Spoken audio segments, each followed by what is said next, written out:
दोस्तों आखिरकार टोलियां बनने लगी हैं बिग बॉस के घर में। अभी 2x2 की टोली बन रही है, धीरे धीरे ग्रुप भी बनेंगे। लेकिन आज जो एक चीज़ चल रही है, वायरल चल रही है, हर जगह न्यूज़ कवरेज मिल रही है इस चीज़ को कि रणवीर के मुंह से निकल गया है कि तुम्हारी तो जी भी बड़ी है। जी का मतलब मुझे समझाने की ज़रूरत नहीं है, आप खुद समझदार हैं। तो ये बात कही है कृतिका के लिए। देखिए कृतिका तो इन सब चीज़ों से हो चुकी हैं प्रूफ, वाटर प्रूफ जैसे होता है वैसे ही वो साउंड प्रूफ हो चुकी हैं। ये बातें तो वो पिछले 5 साल से सुनती चली आ रही हैं, ये लेकिन बिग बॉस के अंदर था, उनके लिए नया था। तो इस पर उन्होंने पलट के जवाब दे दिया कि आप मेरे से इस तरह से बात नहीं कर सकते। देखिए ये बात सुनते ही उस बंदे को, रणवीर को, बहुत ज़्यादा रिग्रेट भी फील होने लगा कि यार मैंने ही गलत बोल दिया, मुझे ये चीज़ें नहीं बोलनी चाहिए थी। क्योंकि अभी अभी 1 दिन हुआ है, 2 दिन हुए हैं, जो बाहर की लैंग्वेज है वो ही हमारे मुंह के साथ जा रही है, मतलब उन लोगों के साथ। तो होता यह है कि धीरे धीरे धीरे करके अपने आप पे कंट्रोल किया जाएगा कि यार ये यहाँ प्लेटफॉर्म अलग है, यहाँ भारत के लोग देख रहे हैं, चारों तरफ कैमराज हैं, तो भाषा की मर्यादा बहुत ज़्यादा ज़रूरी है यहाँ पे रखने के लिए। तो यही बात मलिक साहब ने भी समझाई और बहुत ही पोलाइटली तरीके से समझाई कि और कोई होता या मेरी जगह कोई और सिचुएशन होती तो इस चीज़ को मुद्दा बना सकता था अपने गेम के लिए।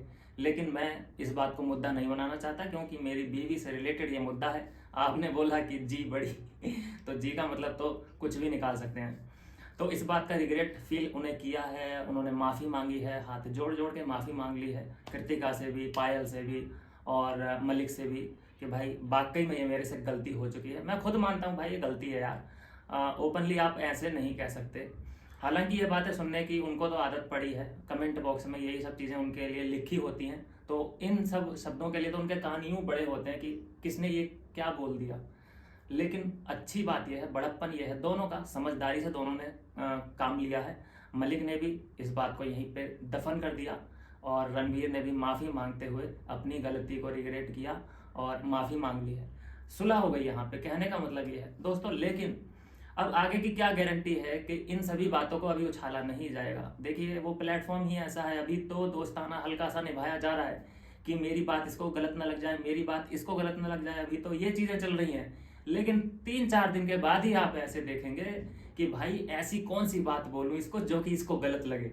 अभी क्या है कि दिल नहीं दुखना चाहिए सामने वाले का, लेकिन 2-4 दिन के बाद सिचुएशन ये हो जाएगी कि इसका दिल कैसे दुखाऊं मैं, ऐसी कौन सी बात बोलूं जो कि इसके दिल को लगे। तो ये सिचुएशन पलट रही है धीरे धीरे।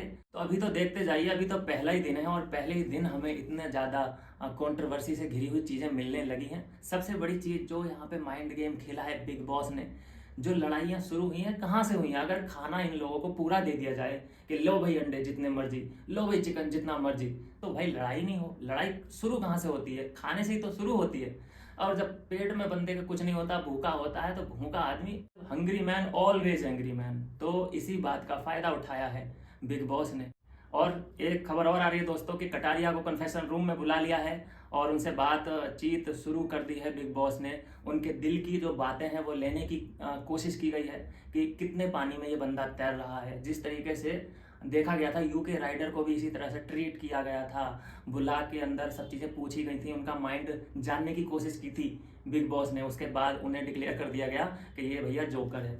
तो उसी तरीके का सिनेरियो मुझे यहाँ कटारिया के लिए बनता दिखाई दे रहा है। आई होप कि कटारिया उस कैटेगरी में ना फंस जाएं, अपने ओपिनियन बहुत ध्यान से दें, आलतू फालतू की चीज़ों में ना पड़ें, अभी बचपना ना दिखाएं। अभी टाइम है उनके पास चीज़ें करने के लिए, हर चीज़ में घुसने की कोशिश ना करें। अभी क्या है कि रणवीर के हाथ में पूरी लगाम है हर किसी की, और वो धीरे धीरे इस चीज़ को रियलाइज भी कर रहे हैं कि यार मेरे ऊपर कुछ ज़्यादा ही। देखिए ये जो गलत बात निकली है उनके मुंह से जी, तो इसका मतलब दोस्तों क्या है ना कि सभी लोगों ने प्रेशर बनाया हुआ है रणवीर पे कि हाँ यहाँ पे आओ मीटिंग करो, सब लोग रणवीर की बात सुनो, क्योंकि वो एक सुलझा हुआ बंदा है। अब धीरे धीरे करके भाई तुम उसके सामने मीटिंग, 3 मीटिंग हो चुकी हैं अभी तक खाने को लेकर, और वो मीटिंग अटेंड किसने की है? सभी लोग अटेंड कर रहे हैं, लेकिन मुखिया कौन होता है? रणवीर। क्योंकि रणवीर की बातें कुछ अलग टाइप की हैं, समझ में आती हैं सभी को। तो धीरे धीरे करके देखा गया कि यार मेरी बातों का कोई असर ही नहीं हो पा रहा है, मैं यहाँ समझाता हूँ फिर से वैसे ही चालू हो जाते हैं ये लोग। तो मुंह से निकल गया और वो निकला कृतिका के लिए जो जी वर्ड था। तो उस पर हल्ला हो चुका है बाहर भी और अंदर भी। सोशल मीडिया पे भी यही बात चल रही है कि यार ये जी तो बहुत गलत बोला। अभी तो जी बोला है, अभी देखना आगे आगे और क्या क्या सुनने को मिलता है इस जोड़ी को, आई मीन मलिक फैमिली को। मिलता हूँ नेक्स्ट वीडियो में नई अपडेट के साथ।